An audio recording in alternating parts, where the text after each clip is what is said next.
hawakan yung cellphone kasi nga usually ako, but just so that makakonsentrate ng konti. At saka ngayon, uminom ako ng Gaviscon ata yun kasi nga medyo may acid ng konti.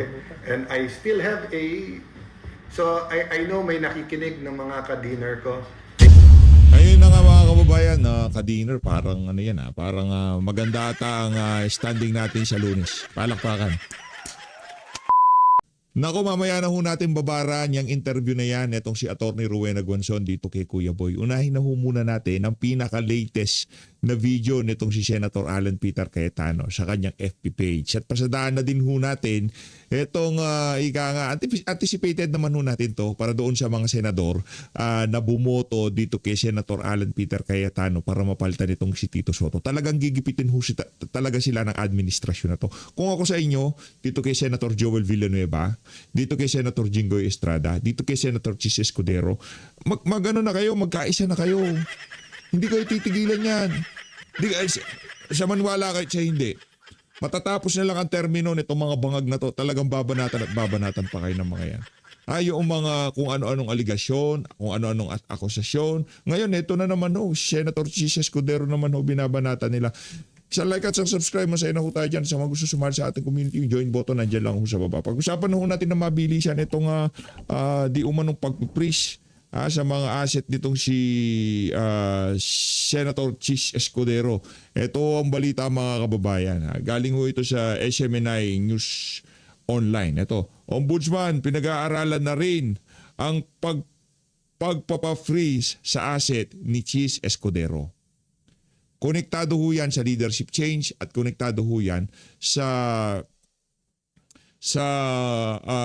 magiging boto niya sa impeachment nitong si Vice President Sara Duterte. Di ba? Yan ang galaw na yan ng ombudsman. Kitang-kita naman ho na pamumulitika yan. Sa kahaba-haba ng panahon, matagal na ho nananahimik yung mga issue na yun itong si Chis Escudero. Maya-maya, nung nagkaroon na leadership change, ngayon tumatalino na naman ang ombudsman. Pinag-aaralan naman ho nila ngayon kung paano pagpapapris sa mga asset nitong si Senator Chis Escudero. Hindi ho natin alam yung dynamics ng involvement nitong Senator Chis Escudero dito sa issue ng mga maanumalyang flood control project. Ang alam lang natin dito, simple lang. Senate President siya, pero bago siya naging Senate President 2022, si Mig Zubiri muna. Okay, Mig Zubiri, bago ito, alam ko kung di ako nagkakamali 2025 budget lang ang hinawakan nito.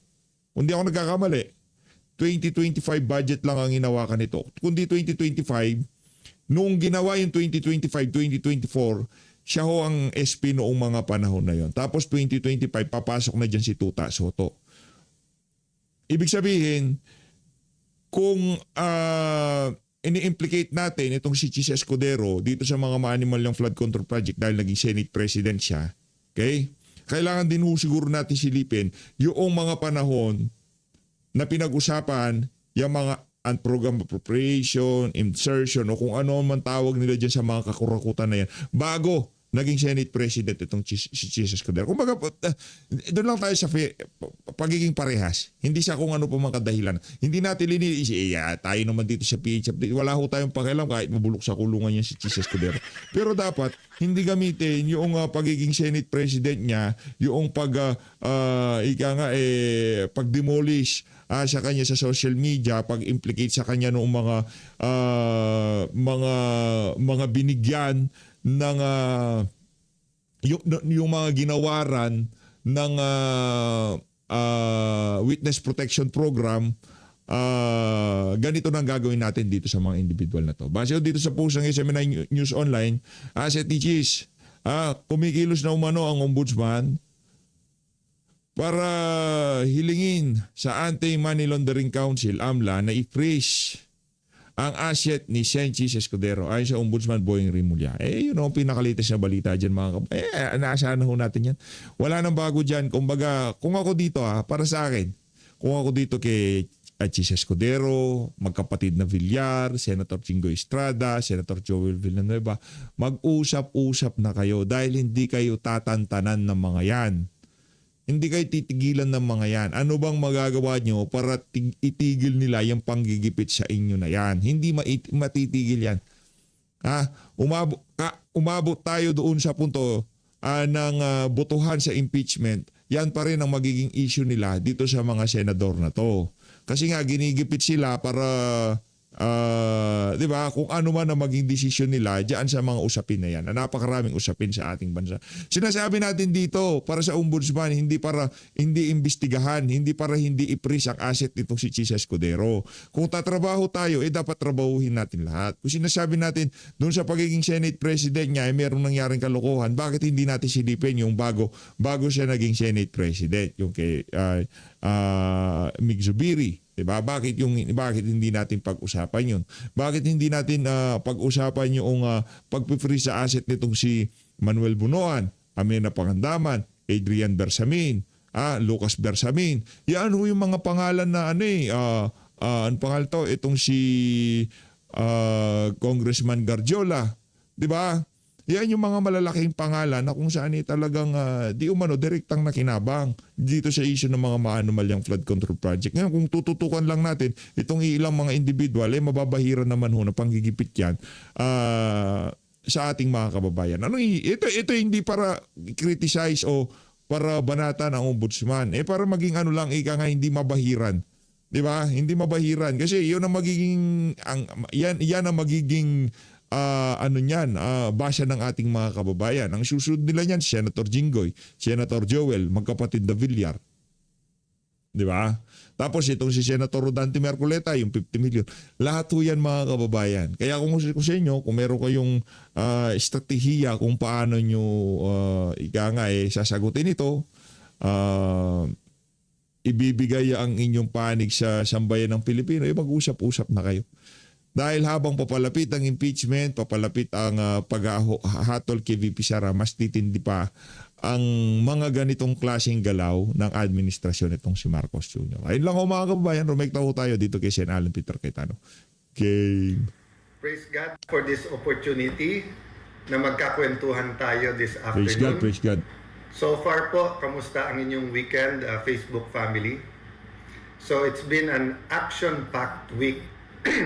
Nagsimula po nung Sunday, prayers, meetings with many senators. We went to sleep just expecting a ordinary day nung Monday. Then to God's grace and mercy, I got a call Sunday morning. Monday afternoon, nakumpleto yung 13. Dumating si Senator Bato, and only to God's grace and mercy, nagpalit ng liderato sa Senado. Then of course, tumuloy-tuloy na. I was hoping na ang ating topic ng Thursday at Friday ay ang aking privilege speech nung Wednesday na ang tawag po ay, ang pangalan po ay Bigger Picture. Let me give you the 2-minute version. So sinabi ko dun sa bigger picture na medyo nakatutok tayo sa politika, lalo po sa news at saka sa social media. Pero ang ordinaryong Pilipino, hindi lang siyempre political yung lens. Meron economic lens, no? O ibig sabihin, kumbaga sa salamin, yung economic lens, yung pananaw ba na kamusta ang taas ng presyo, or PTK po yung ginamit natin, presyo, trabaho, kita. Kamusta ang presyo? Abot kaya ba? Or pataas ng pataas? Kahit okay yung presyo or mataas ang presyo, may trabaho ka ba? Kasi kung wala kang trabaho or wala kang negosyo, wala rin kita. At syempre, dinagdag din po natin yung issue ng corruption. Pinag-usapan din po natin doon na yung spiritual lens o yung sinasabi po natin morality and values. Importante po sa isang community, maging yan po ay pamilya, maging church, maging samahan ng magkakapitbahay, Tricycle Operator and Drivers Association or TODA, yan po ay maging barkada, yan po ay maging barangay, city, isang nation, yung values at yung kultura ng isang community. At pinag-usapan po natin doon na pag pinag-usapan natin ay kultura, meron tinatawag na 7 spheres or mountains, no? Yung pong family, yung pong church, yung pong government, business, education, health, at media. Ang media, kasama na po dyan ang entertainment at journalism. At pinag-usapan natin sa 7 yan na spheres or mountains of culture, lumalabas po ang values, ang sistema, ang pang-araw-araw na buhay ng isang tao, isang pamilya, isang bansa. So let's say when we're addressing corruption, hindi lang yung investigasyon at pagkaso nun, pero yung values, may integrity ba ang sistema, may integrity ba, may value ba ang tao na huwag magnakaw. In talking of all of that kasi, tayo'y naniniwala na yung pang-araw-araw na buhay ni Juana de la Cruz, ay hindi na pag-uusapan kasi syempre, maging sa Marites, maging sa official na news, maging sa chat groups, maging sa SOCMED, yung mga nagba-viral usually ay yung mga events at saka yung mga intriga. So sabi ko nga, from the search for the truth, ay naging mga propaganda. For example, paulit-ulit na sinabi na kaya nagkaroon ng leadership change para pigilan yung impeachment. Pero nakita nyo naman po, Wednesday night, nung nakuha natin yung articles of impeachment, kahit na may kaguluhan sa Senate, tinapos po natin. Nung tinanong po ako ng Secretariat, tatapusin po ba natin ang pag-check niyan tonight para bukas masulatan na natin yung House.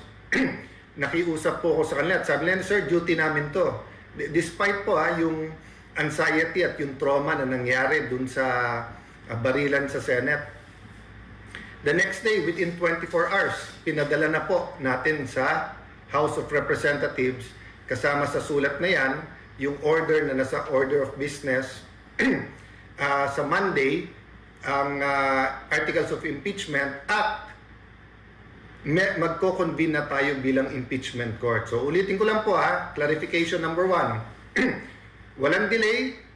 In fact, sa Monday, magko-convene na yung impeachment court. So I hope those who made a judgment, may you be a religious leader, may you be deans of law schools, may you be a private citizen, sabi ko naman po, we accept your criticism, dapat maging aktivista, dapat kalampagin nyo kami, pero if you made a judgment or an accusation, let's also have the humility of saying, ay mali pala kami. Kasi kita nyo naman pala ho, hindi totoo at propaganda lang at paninira sa bagong majority na yung impeachment ang main reason na pagpapalit, di ba? Marami tayong pag-uusapan kung bakit pinalitan ang majority. Kasama dyan yung direction. Tingin ko po hindi natututukan ng husto yung present crisis ng ating bansa. Yan. Fuel price crisis, crisis po sa energy, Yan. crisis po sa trust sa gobyerno. And I'm not talking about the administration alone. Trust in the legislature, in the House, the Senate, trust sa ating traditional media, trust sa social media, trust sa ating administrasyon, trust sa impeachment process. Yung tiwala ba na may mga leader tayo na ginagawa nila ang lahat ng kaya nila para mapababa ang presyo or makontrol ang inflation, or that every student ay meron pong gamit at maganda po ang direksyon ng ating education system para may trabaho kagad. O yung tiwala po sa PhilHealth sa nangyaring mga budget scandal, or tiwala po sa DOH na parating may problema sa bidding at sa supply ng bakuna at ng gamot. Tiwala ng ating OFWs ay nasa magandang kalagayan, or that we're doing everything for their safety and welfare. May maraming issues po yan safety and welfare. Okay. So, let me clarify a second thing before I go to the main topic. I'd like to clarify na agad-agad sinecure yung CCTV sa Senate.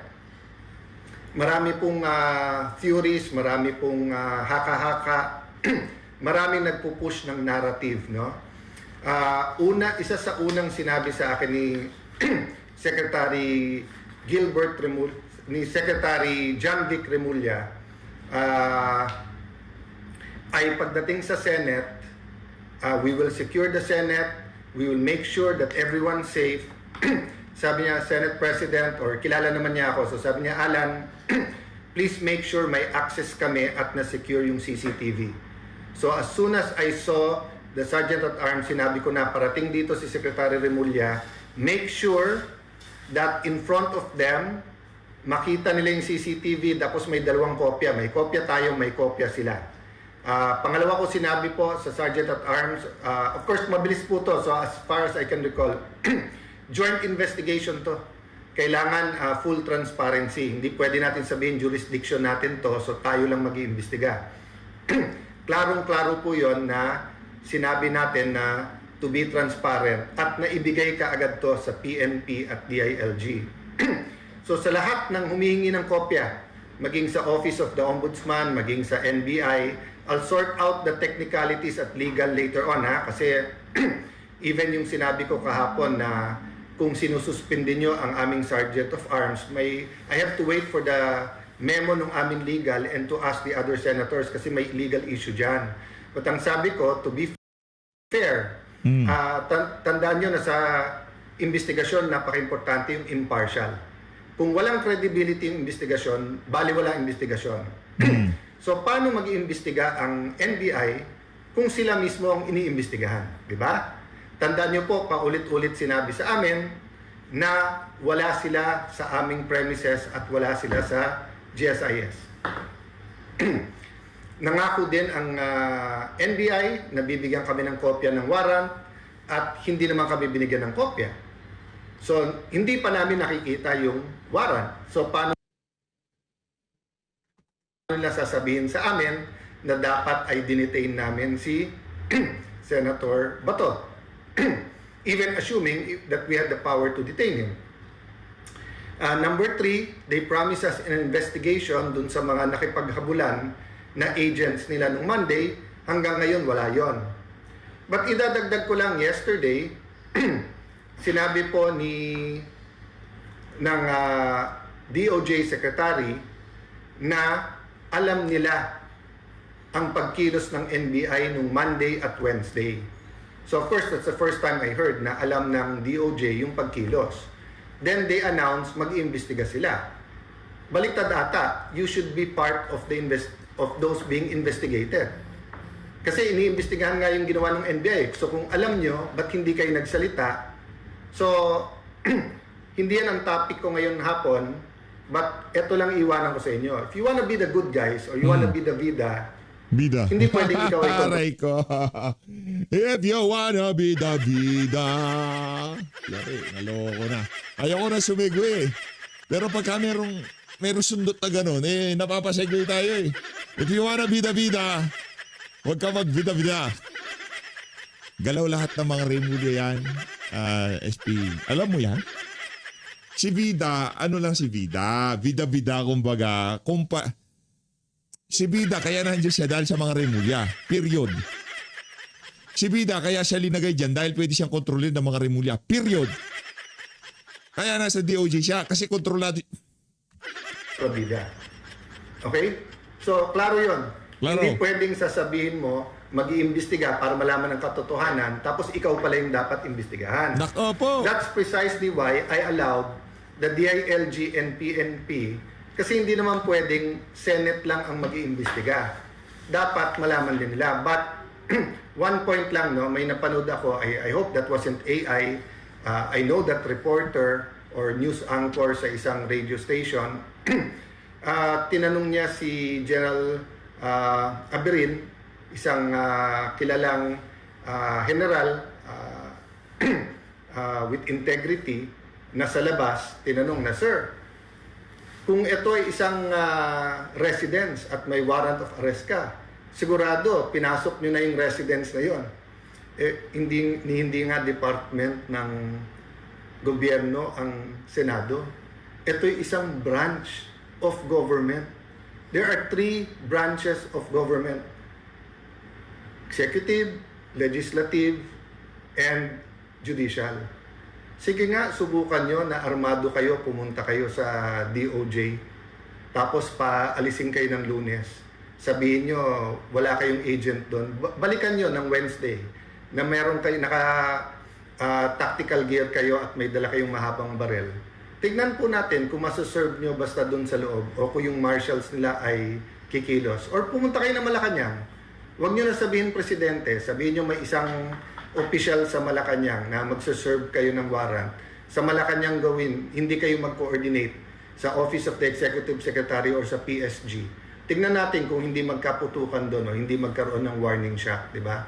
So, let's not confuse the public. Di ba? So, kung halimbawa yung isang senador who should act like a... Wala daw sino ba daw si Mawa Plus ka para mag-warning shot. Walang karapatan ang Sergeant at Arms kahit kubin na ng kung sino mga puwersaya ang Senado. Walang karapatan ng Senado na protektahan ang kanyang sarili. Yun ang intindi natin. Diba? Sino ka ba? Parang ang dating eh. Ordinary citizen, let's say, umorder ng pansit. Yung uunahan niya sa restaurant or sa kalenderya ang isang ordinary citizen. Yun, valid sabihin yun na porque senador ka, uunahin ka. Hindi ba dapat just like an ordinary citizen, nakapila ka? Pero yung sasabihin mo mag-serve ka ng warrant of arrest sa loob ng Senado, sasabihin mo this is like a private residence, kunting aral-aral naman, napakabigat ng implication sa publiko kung tuturuan natin sila ng mali. It seems like an ordinary question, pero mabigat tong question na to, no? Same thing, kung sasabihin mo na, ba't ka magpapaputok dyan? Warning shot ba, ganyan? This is not an ordinary police situation in the state. Ang ganda nito. Sumasagot na ho si SP Alan. Kailangan na sagutin. Kasi, masyado na nilang linalaro yung naratibo. Ang dating parang yung ginawa nitong si Mao Plus ay napakalaking kasalanan. Di ba? Yung tipong sinabihan na niya, sino kayo? Hindi kayo welcome dito. Huwag ipag-coordinate muna kayo bago pumunta. Hindi. Dire-diretso lang. Walang karapatan na Senado. Senate premises yun eh. Di ba? Hindi kayo pwede basta-basta pumasok dyan. Ang mga taga Sergeant at Arms pupunta diyan sa isang ahensya ng pamahalaan ng walang coordination. 'Di ba? Tapos meron na nangyari na kung saan meron silang gustong gawing hindi maganda. Hindi maganda kasi wala naman local warrant eh. We were on high alert the whole day. Wednesday, nakipaghabulan sa senador. We are a branch of government. And I'm not protecting any senator here. We're protecting the integrity of the Senate, the integrity of our Philippine Constitution. This is not about men or women or politics. This is about laws. It is about our democracy. It is about our Constitution. Okay? So, my main complaint yesterday was that from the search for the truth, parang naging PR campaign. PR meaning public relations. Parang may narrative, counter-narrative, para bang rumble sa college na wala nang pakialam kung sino tama at mali. Basta't kung brad mo yon, doon ka nakakampi. So para bang may two sides of the narrative and then bahala na si Batman. Ako naiintindihan ko yung DOJ, naiintindihan ko ang ombudsman kung bakit ayaw nilang kastiguhin itong si Melvin Matibag. Kasi hindi gagalaw itong NBI dahil nga under yan ng DOJ, hindi gagalaw si Matibag kundi siya kinumpisan ni Bida. Hindi gagalaw si Bida kundi siya kinumpasan ni Remulla. Ganun lang naman mo simple yun. Diba? Ano sabi ni nitong si Remulla, hindi wala kami nakikitang dahilan para suspendihin si Matibag. Ano sabi ng DOJ? Wala silang nakikitang basihan para suspendihin si Matibag. Gano'n talaga. Ano magagawa natin? Sa kanila galing utos tapos suspendihin nila. Yung tipong wala ng delikadesa dati kasi merong okay, medyo pumalpak tayo brada. Anuin ka namin, kumbaga papakita namin, suspindihin ka namin para magpakita lang natin na fair tayo. Kung si Mao Plus ka 6 months, si kayo mga 2 weeks lang para mapakita lang na sinuspindi ka namin, diba? Pero kami bala sa'yo, bata mo kami. Ganda natin yan, hindi wala literal na walang delikadesa yung mga galawan ng mga panahon. Basta ang importante yung narrative namin. Hindi po That's why nung humingi kami ng tulong, unang-una hiningi namin, every single person in the Senate ay ma-secure at masiguradong ligtas at hindi masaktan. Including of course the Senate media na tinutukan talaga yung mga nangyayari doon. Ang problema, parating pa lang si Secretary John Vic at saka ang NCR ang NCRPO nasa labas, but ang Chief PNP may nagsasabi na stage to. So meron ng narrative. And then may counter-narrative na. I did not give in to a counter-narrative. So tignan nyo po ang aming joint statement at pagharap sa press ni Secretary Remulla. Sinabi ko, hintayin yung investigasyon. Hindi ko binanggit yung word na NBI, although meron na kaming initial findings na NBI, because I didn't want to influence anyone. And I didn't want this to be a government versus government unless there is a hard evidence. No? So, if the past few days we've seen PR campaigns, public relation campaigns, let me talk to you this afternoon or this evening about a different PR campaign. Sana po the rest of the day today and tomorrow, especially tomorrow, which is a holy day for many religious people regardless of your faith. Ang PR campaign na aking pong propose ay Prayer and Reflection Campaign. Prayer and Reflection Campaign. So let me start with prayer. May mawawala ba ho if as a nation we pray? So unang-unang prayer, di ba? To submit to God. God, we're imperfect. God, this is your country. God, this is your people. This is your government. This is your Senate. So kung anong gusto natin idain? Lord, this is your people. Maraming gutom. Lord, in a quick 2 months, third month, nung gera sa Middle East between Iran, Israel, and the US, ang laking nagbago sa mga negosyo, sa kabuhayan, sa presyo ng pagkain. Lord, optimistic ang aming future nung una, pero ba't biglang nag-away-away ang gobyerno at ngayon, who's in charge? Di ba? I mean, I'm talking from the local level and I'm talking about religious leaders, business leaders, student leaders, leaders in media, leaders in government. Parang ang gulo-gulo. So, one point lang about prayer. Some people believe, and I'm equally guilty of that when you pray, you're talking to God. Part of prayer is meditating on His Word and receiving His answer. His answer can come but through calmness and quiet. His answer can call through circumstance. His answer is in His Word.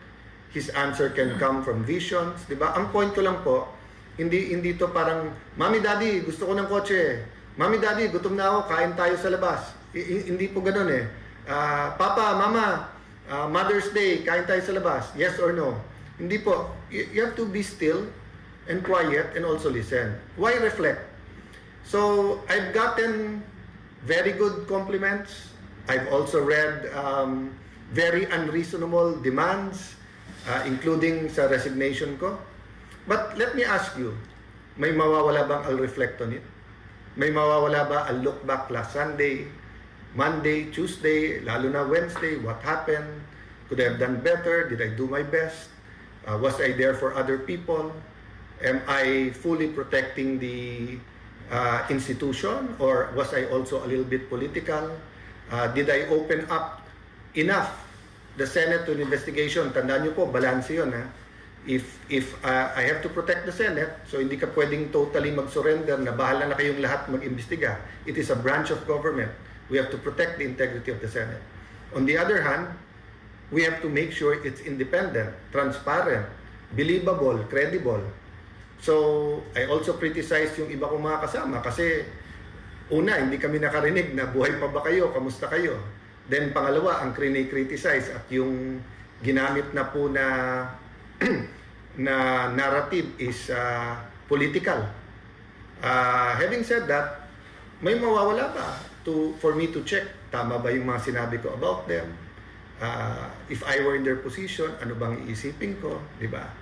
So, when we reflect, we have to start with ourselves. Ang daling mag-reflect sa iba.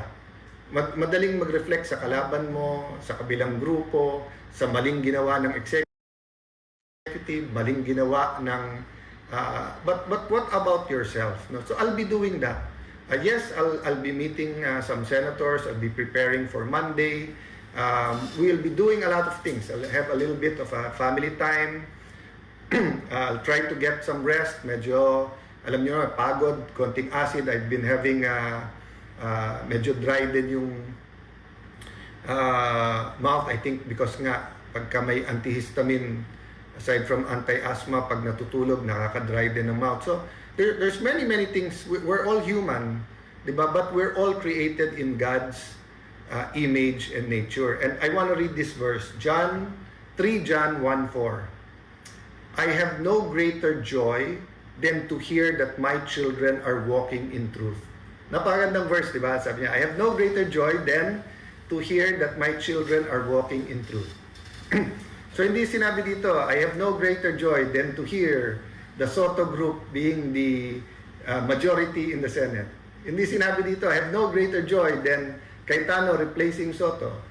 Hindi nakalagay dito that I have joy na tama ang DILG or tama ang DOJ or Ombudsman. Ang nakalagay dito, I have no greater joy than my children. And I do believe all of us have the right to be His children. Of course, we have to believe. And sabi that, are walking in truth. So hindi lang believing in truth, hindi lang seeking truth, but walking in truth. So babalik ako sa prayer. Let's all pray for truth, di ba? Kasi pag may for example ang isang addict, naniniwala siyang hindi siya addict, hindi siya gagaling. So let's say addict sa alak. So ang inisip usually ng addict sa alak, kung 2 bote lang, 2 shot, kaya ko yan. Di ba? Or addict sa sugal. Kung magtotongits lang naman ako ng tanghali, magkakasino lang ako mamayang gabi, mag-online gaming lang ako in between, hindi naman ako addict. So, if you do not start with the truth, you cannot address the problem. So, ganun din po. If the Senate will think that the problem is the majority, if ibebenta nila, impeachment lang to, yan lang ang without saying na, sandali lang, how have we dealt with corruption issues? Have we done enough to really sa mga kasama ho natin sa FB wala ho tayong Facebook page, okay? Kung sino man ho ang nanonood dito sa FB, kung pinapanood nyo man itong video na to sa FB, pakireport ho itong page na to. Hindi ho atin to. Wala ho tayong Facebook page. Marami ho kasing poster sa Facebook. Baka kung ano-ano pa hong ka-fake news ng ipakalat nitong FB page na to at tayo pa ho ang mayari. Paki-report lang ho mga kababayan. Wala ho tayo sa FB. Kung gusto nyo ako mapanood, nasa YT lang ho tayo.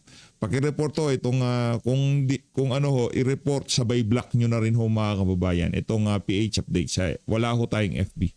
Paki-report ho, impostor ho yan, impostor. really address it? How have we dealt with prices, with inflation, prices of food, productivity ng ating farmers, with flood control? Hindi lang yung flood control investigation, tag-ulan na. Kita nyo, konting ulan, may bumabaha na. So we have to reflect on so many things, di ba? Dati leader tayo sa education. Totoo ba, the last year, naunahan pa tayo ng Cambodia sa tourism. Paano kabuhayan ng ating mga kababayan? Let me give you one point. I'm reflecting on, alam ko na kasi kasunod pag ganito na may kahirapan, kasunod na nito new taxes. Whether the day na medyo controversial yung IMF, 1970s, 80s, hanggang nung naging congressman ako late 1998, parati yan na ayusin nyo yung fiscal position nyo, yung pananalapi, mag-tax na naman. So paulit-ulit ko po sinasabi, sana ngayon may makinig na as Senate President and head of the new majority. Nung panahon ni President Ramos at nagka-crisis, nag-impose siya ng 10% across the board sa lahat ng departamento. Maliit lang ang budget nun. Ngayon, mahigit 6 trillion yung budget So pag nag-impose ka ng 10%, forced savings, 600 billion na kagad yun. Kahit imperfect, sabihin natin, some departments 5%, some 7%, some 10%, some 12%. Sa 5%, 300 billion yun. baka naman hindi natin kailangan ng taxes. Or baka kailangan, pero as the new Senate President, at least while I'm there, ipakita nyo muna na lahat ng luho at lahat ng hindi kailangan sa gobyerno na isang tabi at magagamit natin sa tama. Okay? I will recognize whatever the administration has done or is doing, di ba? But there's so much we can do. And we're only talking about the 2026 budget. Tandaan nyo, may pera pa from the 2025 budget. Or yung ibang nirealign for the crisis, ma-report kung nasaan yan. So just an example, no, that as I reflect, di ba? So I also have to reflect kasi kung what we're going to do today, what we're going to do tomorrow, what will next week, next month, next year look to each and every Filipino. So guys, thank you for spending time with me today. Ulitin-ulit yung verse. Sabi ng Panginoon, I have no greater joy than to hear that my children are walking in truth. So sana po, magkalaban man tayo sa politika, magkaiba man ang opinion natin, we can start looking at each other as lahat anak ng Diyos. Just because we have different ideas, we don't have to call each other evil, di ba? Or call each other names. There is evil. There is evil in our society, di ba? Pero kaya nga sinabing hate the sin but love the sinner. So sa lahat po na sumasama mismo sa live, sa viewers natin ngayon, thank you po. This time around, nakiusap po ako kay George na hawakan yung cellphone kasi nga usually ako, but just so that makakonsentrate ng konti at saka ngayon, uminom ako ng Gaviscon ata yun kasi nga medyo may acid ng konti. And I still have so I know may nakikinig ng mga ka-dinner ko. Ayun na nga mga kababayan, ka-dinner, parang ano yan parang maganda ata ang standing natin sa Lunes. Palakpakan. So Lois, maraming salamat. Ay, hindi na natin napasadahan. Next video na lang ho natin yung kay Atty. Rowena Guanzon. Maraming salamat po sa pagsuporta sa PH Update. Mag-ingat ho kayong lahat. Mahal natin ang Pilipinas.